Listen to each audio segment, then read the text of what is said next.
Well, I am honored to be here with Kelly Meehan.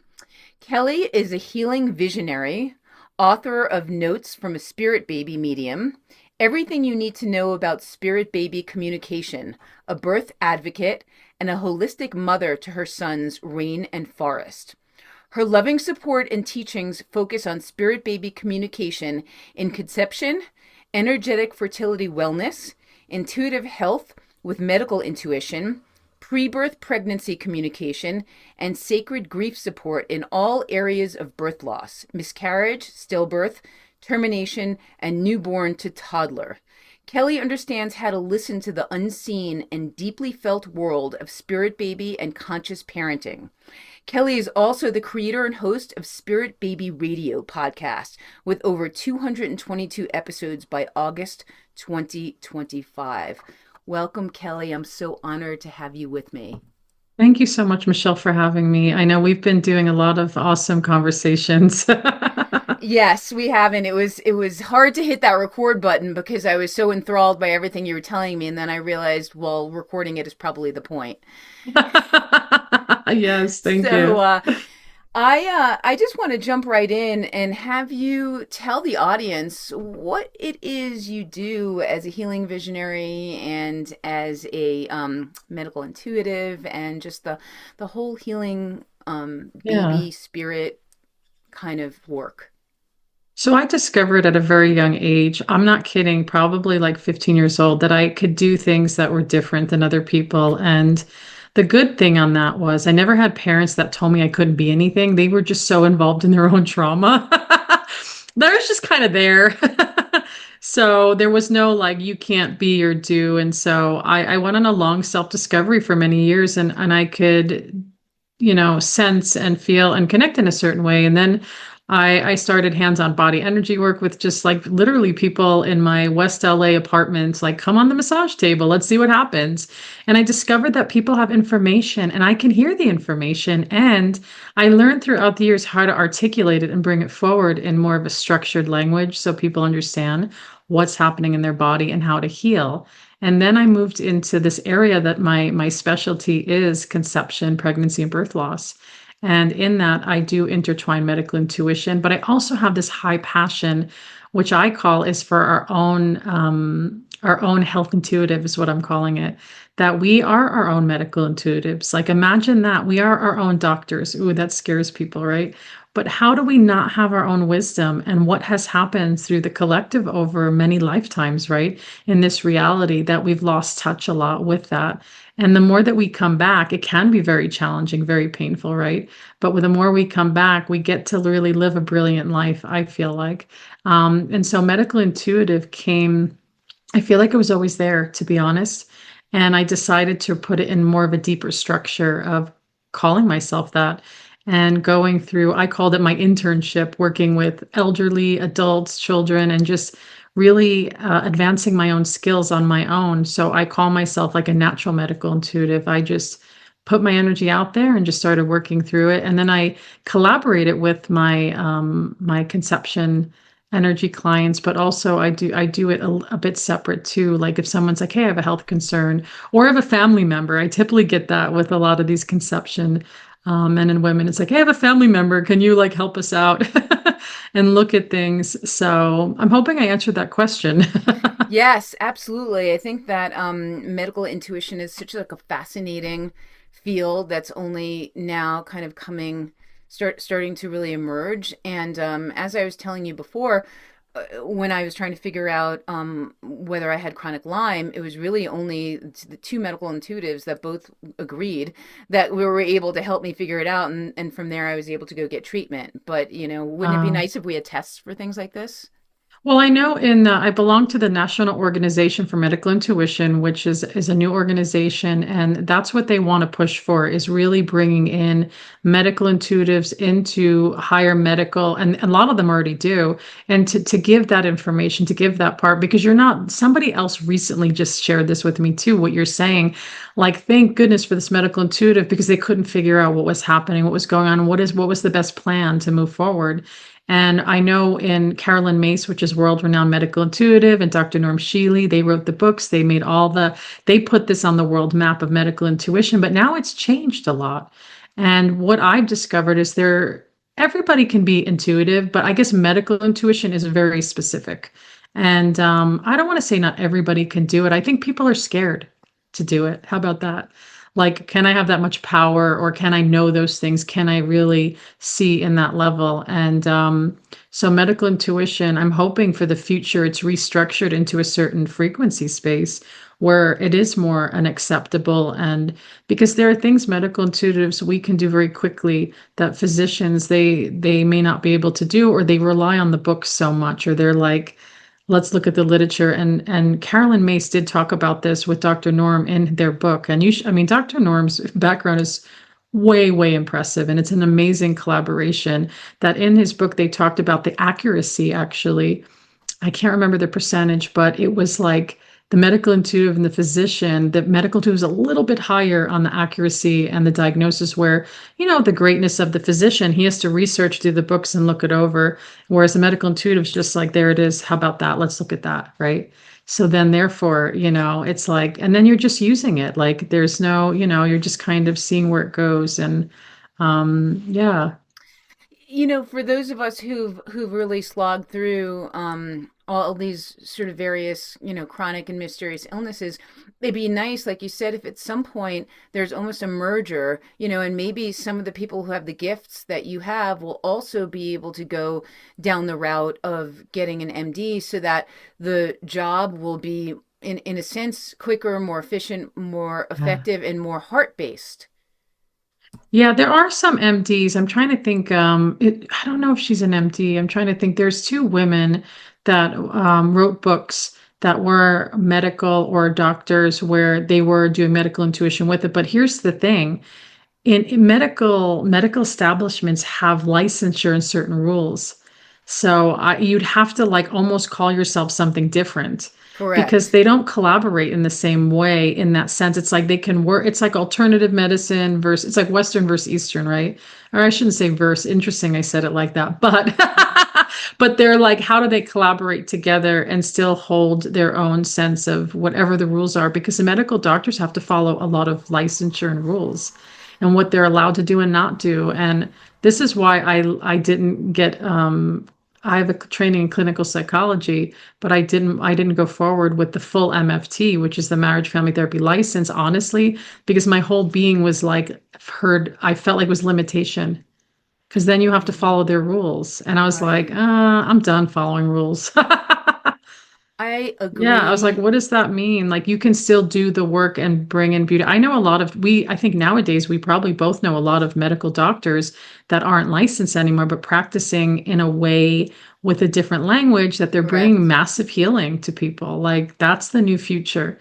It's not this, like, okay, following really old forms of medicine. And we know that even in the birth world, like, there's certain trends. I call them trend consciousness.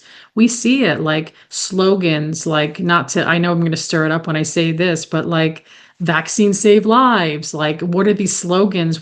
They're like inundated into people's consciousness, like, milk does the body good. Remember that back in the day? And everybody's like, you got to drink milk. Like, whoa, like, what's happening? And even in the birth, which makes me a birth advocate, is because I've seen and heard things and talked to a lot of midwives and medical doctors, and we should be doing way better with how babies are born. And so it's like these trends come in. And for example, I can say the trend is still really hot right now is being induced. Why is everybody being induced? Like, this is ridiculous. Why is And you don't everybody have being to be a medical induced? doctor to know that's ridiculous, right? Why has that become a trend? I don't know where that trend began, because birth is we've created in consciousness that being born is terrifying and scary and fearful, because it got intertwined many, I feel like, gazillion years ago. But we keep trying to restructure that, bring ourselves back to our body, because our birthing bodies know how to birth. And when we go into cesarean births, which I know should be more rare and very rare for true emergencies, but they're not.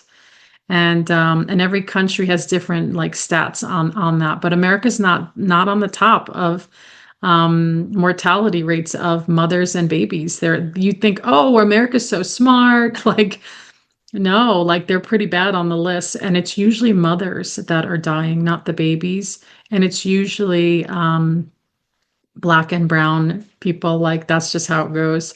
And it's just really, it's intense because you're just like, what is this? This should not be happening. But this is why I love the free birth movement, to be honest. Unassisted birth has existed a long time. But that consciousness, I tell women, you don't have to go do that, but just imagine, right? Bring in that expansiveness.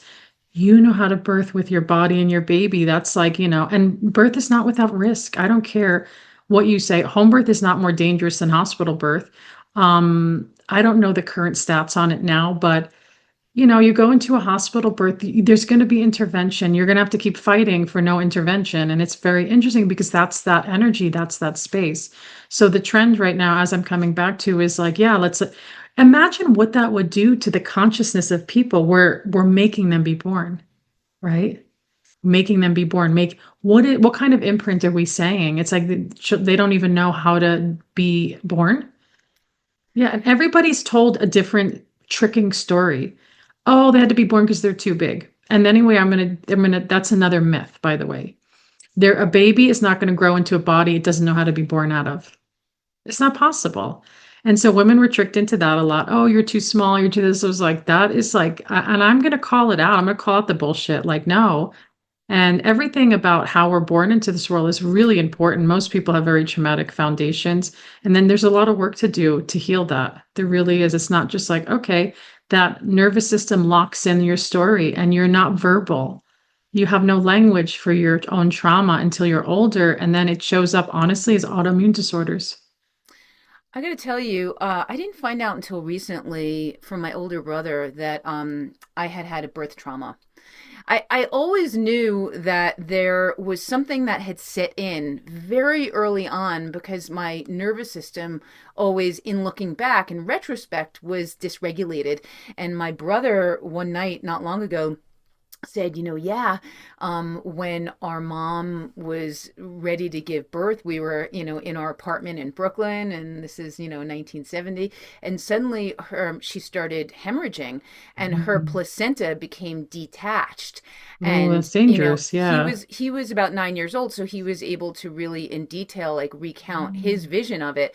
And he said, the blood was sort of rising above like the lip of the bathroom, and it was, and then, my mother had to be rushed to the hospital, and they did do an emergency C-section. But I do think that that created this layer of nervous system dysregulation that I'm only now beginning to unwind. So it was like the chronic condition I had was almost like an outcropping in some ways of that original nervous system dysregulation. What's your feeling or experience on people who have birth traumas? Because we don't remember them, but they're there. Well, here's the thing, and I actually share a little piece of this in my book from Birth Psychology, is what they discovered is that we're born from a spine. And our nervous system is a part of that story. And what happens is we do have memory, but it's a different memory. It's a body memory. And what it can do is eventually it can translate through those neural networks and translate into the brain. And people do remember their birth and their birth traumas, whether positive or negative, right? And not everybody does. So we walk around, I always call it the inner infant. We walk around. Think about times we see people fighting or even politics. Like there are a bunch of little kids fighting all the time. Everybody's activated by that inner part, and it's very subconscious, like you said, the nervous system. So it's a part of the story, and it can show in different ways. And some people think, "Oh, I'm okay." But if you look at the deeper storyline of people, are they okay? Like you are impacted by the way you're born. I don't care who you are. And my greatest example is my second born son had born at home, not washed, just pure love, umbilical cord on there. His demeanor and his connection to the world is so profound to me. This kid was the easiest baby, easy child now. And everything about that story is like there's a softness about him, he's never sick, by the way. Like I was so sick growing up so many times. I'm like, is he human? I'm like, is this real? And I do feel like, he came in on a different soul level, but also that birth story, he wasn't going to come into anything dramatic. And I had to work very hard on that because I had too much dramatic trauma stuff. Because my firstborn was traumatic birth for me, like for me and for him, I guess for him too. Yeah. But I felt like there was something in that that felt more activating. And I do see my older son works a lot of the lineage energies throughout the years more with me. So I'm like, that's interesting. Where again, so our coming back to what you said, yeah, our foundation is important. And it begins as little as taking a notebook out or a typewriter, a computer, and just being like listening to your body, like, what was it like when I was born? And see what you write without thinking. And I always tell people it's really nice too to talk to your parents if they're alive, or remember too, our parents have their own story. It's not like our story. And you have a witness because even your brother, he has his own story too. And it sounded like she may have had placenta previa. Is that what they called it? I Yeah. believe so. Yeah, and so placenta previa, detachment, death for baby, death for mom. Yeah, that's where you would need a cesarean birth. Hmm. Perfect. There you go. Right. But all these other ones where it's like, I got to go golfing, or I got the weekend, or I don't know, like you're just not progressing because we already did all these other interventions, or they use like, oh, the baby's in distress. But, there are true births, like, true traumatic things that happen. But yeah, how you were born. So you were born, you think about it for a moment, you kind of sink in, you hear like you're coming out, something's wrong. Your mom feels and knows something's wrong. Your brother knows something wrong. So you're getting that energy too. Something's an emergency. It's life or death. It's threat. And that's your first imprint. And then you're being like, whisked away. And then the cesarean birth, though, I don't know if you were labored, because if you're labored a little bit, it's going to give you a little bit more better. But if you're not labored and all of a sudden you're coming out, that you're like, what's happening? Like, I don't know, like, what is going on? And then you're taken out of the belly and you're just like in lights in the 70s. I get it. And then maybe you're injected and swabbed with a bunch of meds. And then you're just like, what's like that? Does that feel good to everybody? It's like, oh my gosh, that's like intense. And then you get to kind of heal the story and however you want to heal it, and then feel that love for that inner infant. And maybe nobody told her, like, this is scary. We can do this with children now when they have poor birth outcomes and we talk to the infants like, hey, recently I was working with a woman and her family doing more of a child reading, and she brought the infant in the session, and I said, let's talk about his birth. But I said, before we do that, he hears us. He knows our energy, even though he's not verbal. So let's see what happens. And I love this birth psychology somatic space because I'm saying we're talking about it and the baby starts to cry and move, but that's not bad. It's like we're just agreeing that he's maybe helping disperse the energy of being born a certain way that wasn't desirable. And so there's healing, but we can rebirth ourselves as adults. It's a little different, and there's a lot of different ways to do that. But we can do it now with infants that are born with forceps, that are induced, that are cesarean, that are medicated. Most babies are born kind of drugged out all the time. And from my profession, I could see it right away with babies in pictures or in person. But it's not about me shaming people. It's just like, yeah, if you're getting epidurals and you're doing cesarean births, your baby's going to be born a bit drugged out, and that's just normal.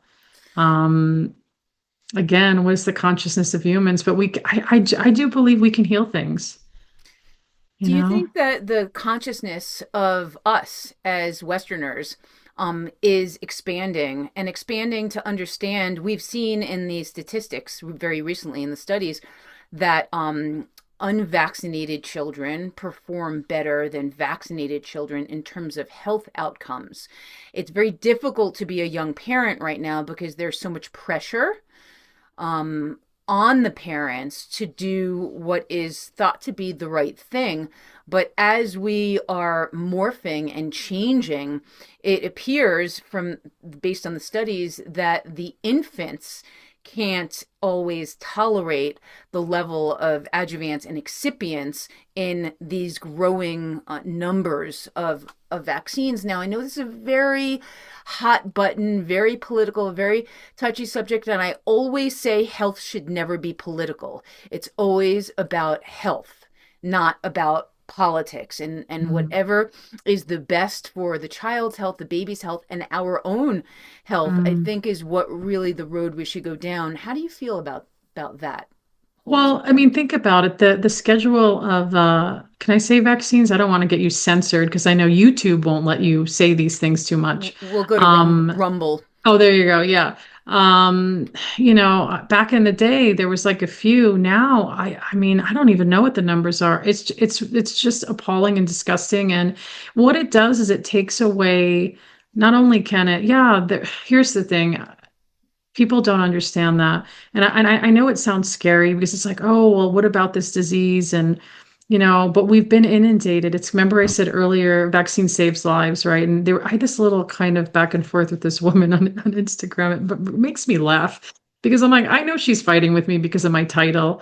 And I just kind of was like, I have nothing to say. And I like to bring a different perspective of awareness to people to look at. You're not gonna get a dramatic argument that's like typical from me. I just don't go there. I go underneath the energy a little bit. And my conversation, I can't remember what it brought to, but it made me kind of sit and reflect later that people are so really bought in to that frequency. And it's fascinating because mothers do, like, they're scared, like, I need to get my baby and injected and this and that. And then babies do die from vaccines. I'm sorry, I'm going to say it. I've seen it. I've worked with babies that have sudden death, and children, toddlers, sudden death. And um but I know life is not without any risk, and I know parents are doing their best. And it's a really hard place in a conversation because you look at both sides of the argument, right? And they're both really good, actually. You know what I'm saying? Like, they both fulfill people, but I think that we need to just check in with ourselves. And this is the new future of New Earth humans, is what does our own inner template say? And this is where the health advocate comes in, the health intuitive. People have lost touch with that and they don't know how to do it. Think of all the people that go to the doctors all the time. It's like a thing. It's like there's somehow this captivation that the medical industry has all the answers, and they actually really don't. Yeah, there's been some amazing things with heart, repairs and surgeries, but there's this other part where I know people that just go to the doctor all the time and trying to figure out what's wrong. But I feel like that comes back to love. That's a whole other conversation. Like, where, because the nurse and the doctor, maybe they're going to love me enough where I can, move and heal. So it is a big, the whole vaccine, it is a big conversation, big topic, but um I believe in nature. That's what I believe. And what I've seen in the energy, even when the pandemic happened, I was just shocked that so many people were hypnotized and going in. And I'm going, really? And I'm like, well, no one's asking the medical intuitives about that. I don't know what other I would be shocked if a medical intuitive said, yeah, this is great. Like, I'd be shocked because I saw something else. And our bodies are more than intelligent, actually. We have a certain frequency that we set to health and wellness, and we can be in that or not be in that, regardless of what people think they need. And so it is a really hard time for parents that are bought in to that. But I feel like infants are so amazing. They're so healthy, unless there's some weird medical thing, or they living in, the jungle with dirty water and no food, like, but it's like infants have everything they need. Even their deficiencies are perfect and beautiful, and their immune systems are considered lower when they're born. There's nothing wrong with that. That's why moms, we promote nursing. You nurse your babies, they get everything. The milk is alive. It's like, it's everything. And so, I mean, yeah, I could say so much more about that, but Would you say that we all, it sounds like you feel as I do, that we all have the capacity to heal ourselves. It's just a matter of well, it's a matter of a lot of things. But one of the more important things I feel is to come back to your own intuition is what you're saying. But in your experience, because you had a long history of your own, challenges, how did that history that you had, tell us a little bit about that, and what it taught you and why it might have been here and how it may have primed you for the work that you did. Oh, absolutely. I think that's what made me want to go into medical intuition. So when I was young, I was hospitalized a lot as a kid, even with basic infections and viruses. I had another stomach virus. They put me in IV. I was like, what kind of 8-year-old gets IVs? But I needed someone to speak through it with me. This is what we need to do for our children now. Like, not just going, oh, you're going to do this and they're going to make you better. It's like, oh, this may feel like uncomfortable, really connecting with the energy. But when you don't have a parent that hasn't worked on their own traumas and doesn't know how to do that, then it's like you're carrying a layer of that. So at my teens was the worst. I was diagnosed with multiple issues. They said I had Lyme's. I was put on experimental IV therapy. Then I had Epstein's-Barr after that. Then I had mono. Then I had some other herpetic like breakout. I was like, oh my gosh, like this is nonstop. And it was such a, like, it was painful. And I discovered they wanted to do so many tests on me. But even though I'm a minor, my instincts were still telling me at that time, I don't want to do things. And I wouldn't sign paperwork for like spinal taps and CAT scans. I said, no, I'm done with it because it was like they would do a little bit of testing here and there. And there was never finding anything that was enough of a problem. And I think this was what happens now. So then as I get older, I move away and I'm just like, I'm just so done. And like with that whole model, and I've been in more the Eastern holistic for like maybe 25 years or more. Um, and I discovered it. And then I kind of, and I'm not like, there are times where, yeah, I wanted to get penicillin or something for something. It's like, I did that throughout the years, but I really rely so much more now is like, with my kids especially, I say, Dr. Mom, then we go to other moms, then we go to Eastern medicine, and then the bottom of that kind of space would be like Western, if needed at all. Because I do feel like that's the future of our own healing. So yeah, I've been through a lot. And then my 20s, they were like, well, maybe it's not rheumatoid. Maybe now it's lupus. And I'm like, just give me everything. Like, give me I was so inflammatory stuff, like all these different things. And many people know that tune in. They're like, shit, yeah, I've been through that too. Like a million diagnoses later. And I have a different way of looking at diagnosis too. I know people really like it and it helps them. I feel like if we can even erase it for a moment and go deeper into the energy of the past, the lineage, and can we just cultivate healing from that space?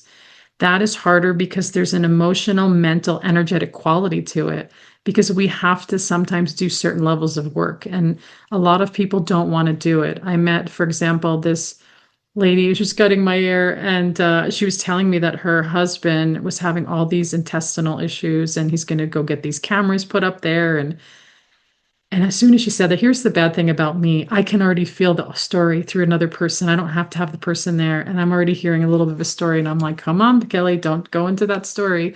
But it was like connected to his family. It had nothing to do with what he thought it was. And I feel really bad for people because we don't know. We go, let's go get the camera stuck up our butts and let's look around and cut things out. Let's go cut something out. And then it does create more trauma. And I'm not saying not to go get your butt scoped out with a camera or get cut, but really think about it is what I want to say. Really sit. Like, I think when we do these massive interventions in our body, sometimes necessary, other times completely unnecessary. And that's the hard part, right? It's like finding that balance. So I've been on a journey of a lot of sickness, to be honest. And I always felt like my body never met a virus it didn't love. And I realized there was a deeper energy underneath that. Yeah. And as a physical empath, and then I watched my mom be sick a lot. So that was another piece.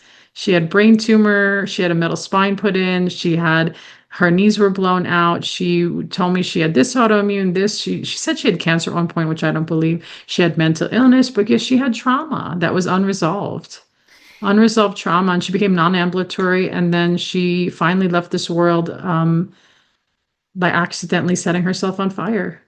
My Yeah. God. Wow. So That yeah, is it's like unbelievable. Yeah. So, and I was her caretaker for most of her life, but the last 20 years, which has brought me into this work, to be honest. you know? Wow, that is quite a story. So, would you say that all of the various viruses and autoimmune things that you've picked up over the years, were you able to, in a semi-objective way, look inside and say, I can see the roadmap of all of the trauma that I had downloaded? Because people would get sicker. Like, how can, okay, for example, mono is highly contagious, right? I literally was kissing my man who I'm with now, like back in the day. How he not get it? How did he not get sick? Like, I would literally get every sickness. And I also wonder too, there was a deep energetic quality to it. Like, I would physically be sick. There'd be an infection. There'd be like, my blood would show high inflammation. But you have to think about the nervous system at that point, like your body's in this hyper state, like what's happening, like, and you can't think your way out of it. As you can't think your way. It's like your whole body's like has a different experience and a conversation with your mind. And so that has made me more passionate about medical intuition because I've been able to heal things in my body that nobody else has been able to heal, right? What is your process? Like when you look at either somebody else or Yeah. even yourself, what is the actual process that unfolds in order for you to see what needs to be seen for another person who's sick or for yourself? So I have medically intuited myself and even my children. And someone once told me, "Can you medically intuit your children? Is it too personal?" I said, "No." I said, "My kids have had issues, and I sometimes if they're around me and they have issues, I can just feel it in my body. I get an impression really fast." And I go, "Oh, that's the issue." For example, my older son was working through a lot of lineage, and one day he was next to me and I felt like he does still get sinus things very rarely now, sinus and throat. But what about the structure? We don't ever think about structural, like the way the tendons are, the muscles, the bones, not like, oh, let's keep giving them like, vitamin C or zinc, which is good. I love that. But it's like, what is the structure? Because our body structure morphs to energy. So we can change our body structure energetically, unconsciously and consciously.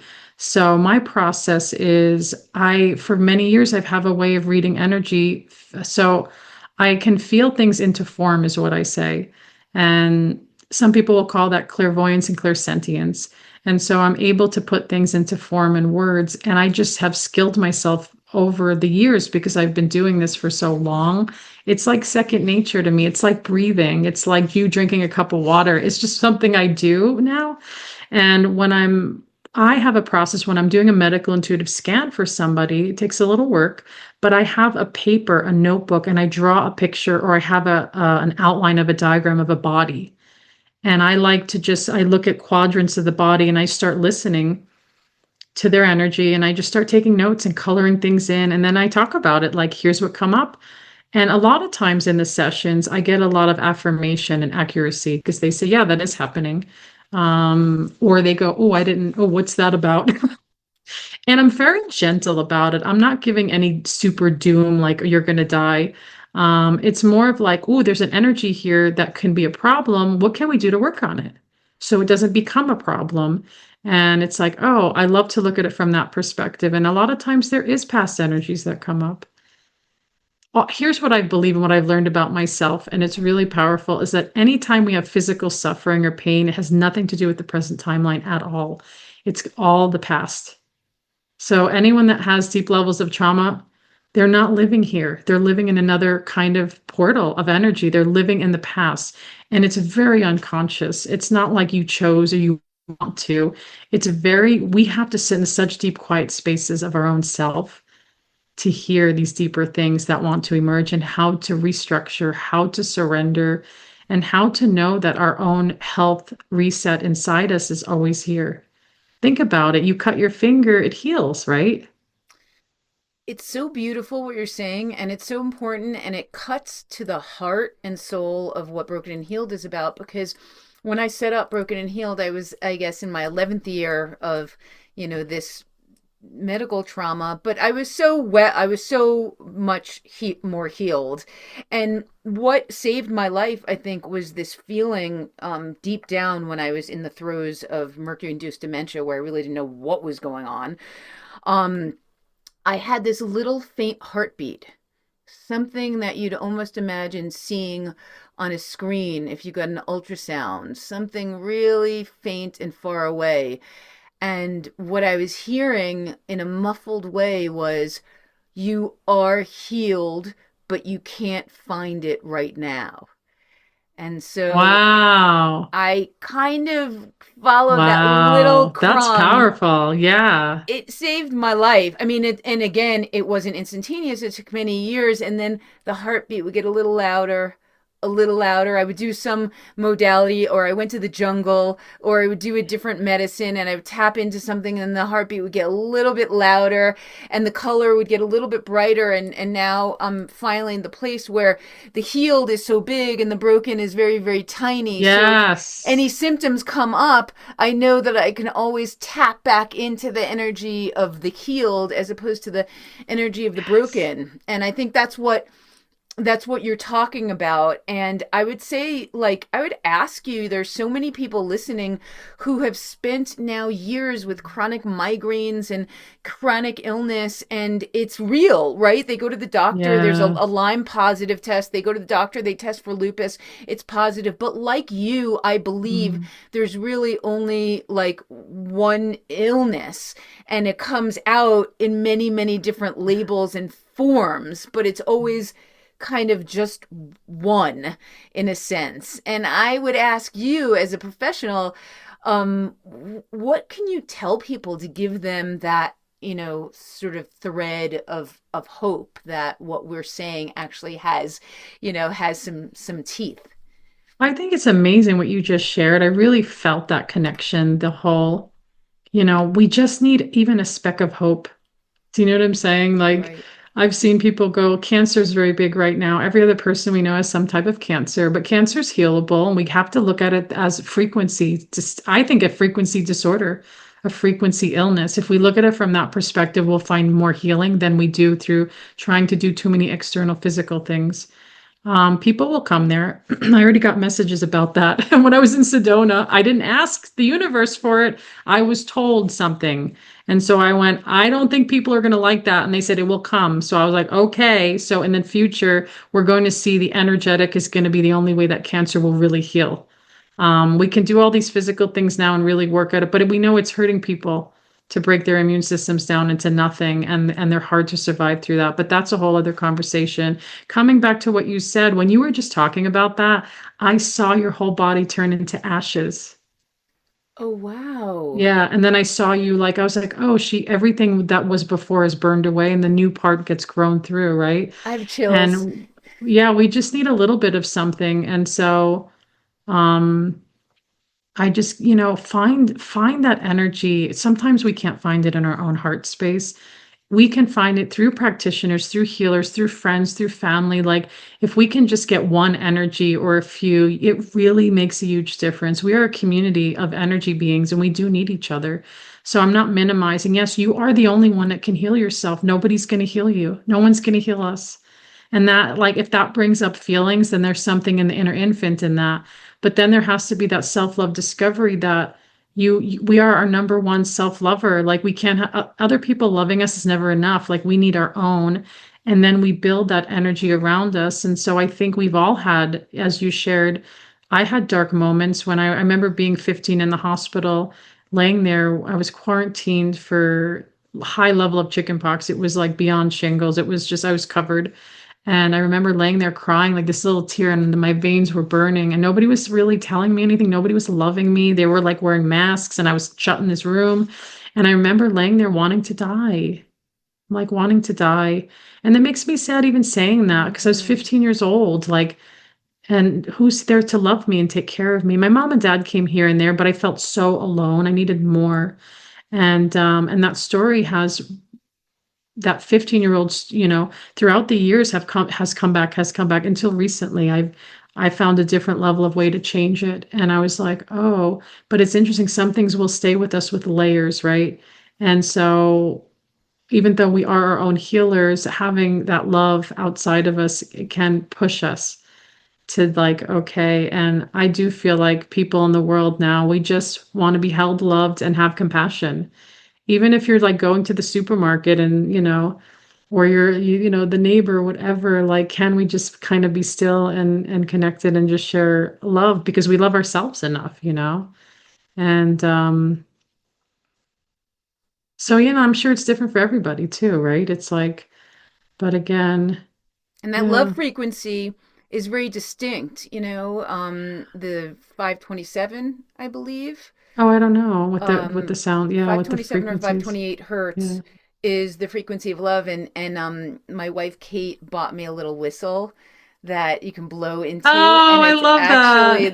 the frequency of I need one of love. those. That'd be fun. I'll just blow it around when people are angry. Right, exactly. Like go to the post office and just That's blow hilarious. That's a good one. blow into that, like get on the Wow. freeway, and when you're stopped, Yeah. when we're stopped on the 405, just open the window and I love that blow because we that are all whistle. frequencies. So we all ping out. I always say this, we all ping out a certain energy. And I think like, so when I'm in the session space with people, I'm not just reading people, I'm pinging in a health frequency. You see what I'm saying? Yes. Right? I'm not healing you, but when we're around frequencies that are at different levels, it changes us. And I think this is why a lot of my clientele comes to me with conception, infertility, or miscarriage, right? It has not been my experience, but I'm like, I find it interesting where we gravitate towards and where our pinging sound is. I always say if we drop our bodies, we would still exist. We would be like a sound, a vibration. And I see that with all people. I see it like everywhere I go. I can see the specialness of people. People all really have really unique energies, and it's really beautiful. Yeah, I can see the disharmony and the darkness for sure, but I have a choice too, right? That leads me into a question that I wanted to go back to from before, was like when you're living your normal life and you're in the store and you're, hang with other parents and stuff like that, does it intrude upon you, like the your Yeah, day? I get randomness. So I've learned to do a massive level of self-care. Um, Supermarkets, especially supermarkets that are tainted with a lot of dark, I feel like dark codes. A lot of the foods they're actually an energy underneath I've seen before. And I was like, where did that come from? I never noticed that before.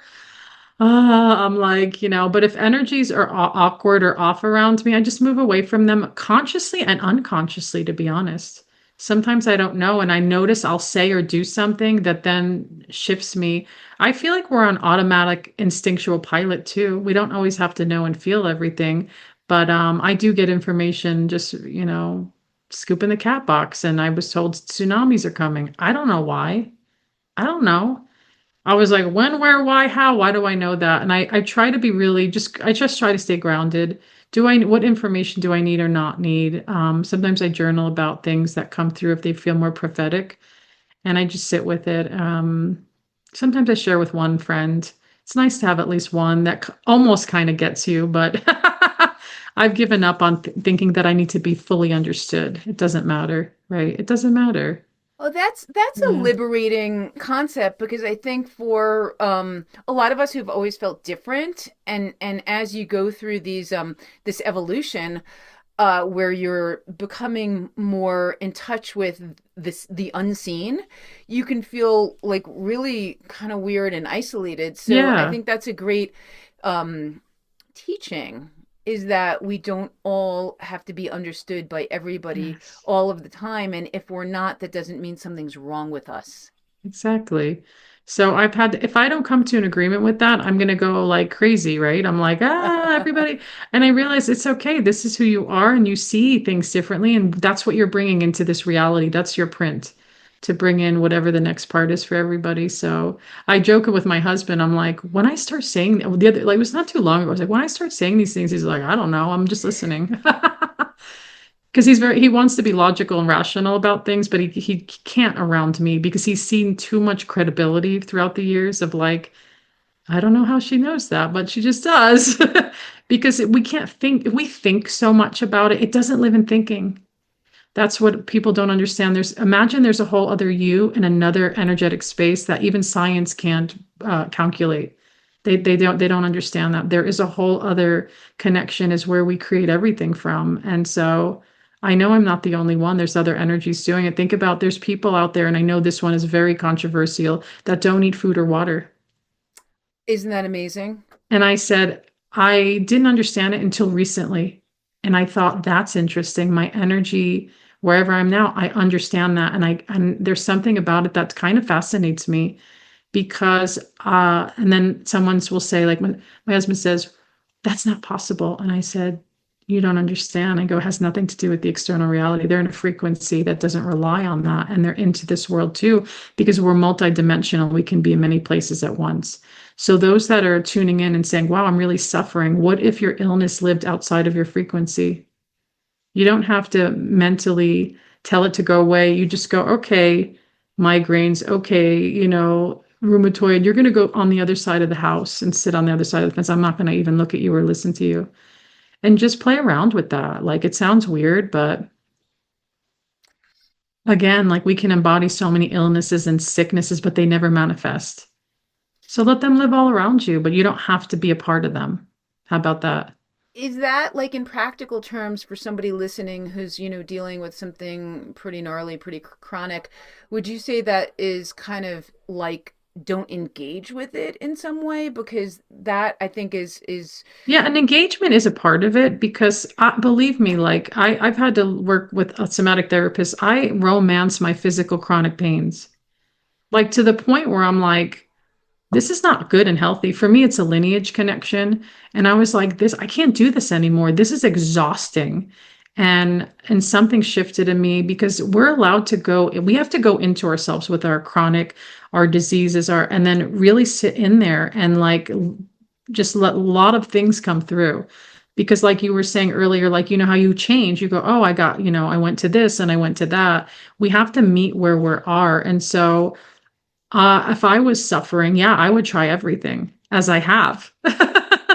And then I'm going, oh, that's interesting. That really shifted me powerfully. And then that came to me not too long ago is like, why? Yeah, my plantar fasciitis disappeared when I started doing that. It disappeared, like disappeared. wow. And I'm like, that's interesting because nobody could help me heal it. And I knew it. That's what pisses me off. I was like, oh, I know it. But it was very much connected when my father was passing away. Like he got sick. All of a sudden he's dying.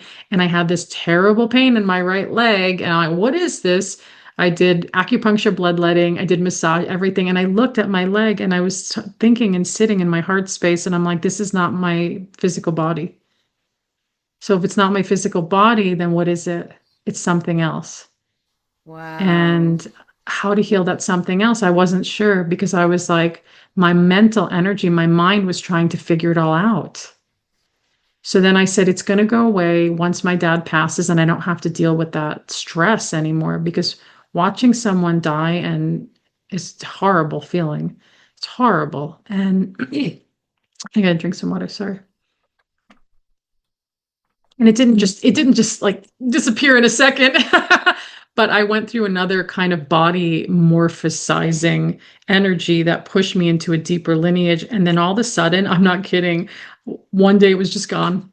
After I went through this other kind of initiation of just, I'm such a physical expresser. I'm not like, some people are very emotional, mental energy, and they're having like anxiety, depression, or nervous breakdowns. Hmm. Mine is all physical.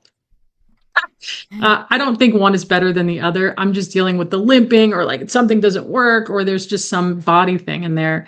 And so, yeah, now I have it. Yeah. So then I was like, wow, and I started to put that energy on the outside of me because we can get very I call it, I'm romancing my pain and suffering, not on Mm. purpose, but you feel the pain and you go, oh, like, and it's like, well, again, I had to sit in my heart a lot with it and just keep like trusting in the healing. And I listen to things too, like any meditations or exercises that really hit a certain frequency for me, and a lot of people don't do that except Jacqueline Hobbs. Oracle Girl is her name. I got to share her with you. You either love Yes. her or hate her. There's no in between. Her frequency is so unique because you can listen to one of her tracks, I'm not kidding. And like five people have a different experience about it. And I'm like, that's the person I want to connect with because we're not the same. We're always changing. And so whatever you're going to hear and need, you're going to hear and need. Wherever your energy is going to do, it's going to do.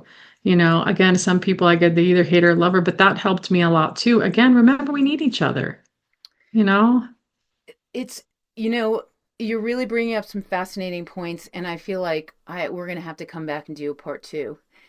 Yes, definitely. I'd love it. Because there's a lot that I'd like to capture in another episode. But in the interest of time, I want to ask you, do you have any messages for the audience, maybe future parents, parents of a newborn right now, or even just somebody who is struggling with their own limitations? Is there any message of hope or healing that you have with our audience? I feel like there's many answers for all those different situations. If you're a new parent and you're in conception or pregnancy, keep close to your own heart space. Notice what energies you keep around you and connect with the nature is so amazing. You go outside, nature, the trees, the earth, nature knows how to take care of itself, and guess what, we are nature, and we need to be reminded of that. And it's not about like being overly positive, it's just about being a real person and connecting with your heart and doing the best you can. Remember, we're going to do the best we can. Those that are on a healing journey, I feel you, I see you. I wish there was a one size fits all kind of let's do this, but I think we're missing the big piece is going inward into the quiet space of our own health reset, our own health healing, our own health wellness. Like it's there. And again, I'm not minimizing outside support can be super loving if you're in the right frequency with somebody and there's just nothing but love. But if you're going to support practitioners, healers, or doctors that don't support or love you, it's not going to work. And just keep moving forward with whatever disorder, disease you have. I can't help but send so much healing to those people in love because I know it's like it can be such dark days. And just keep knowing that you are light. Just keep knowing that, even if it's just like you said, the heartbeat, just for a moment. And then look, because look what you've got to bring forward to us. It's like, oh my gosh, like you've done it. I've done it. We can do it. So that's what I'll leave everybody with. Kelly, you're doing such important work in the world, and I feel so honored that you shared this time with us. And I just feel like my audience are really the beneficiaries of this time that we've had together. And I can't thank you enough. Thank you so much.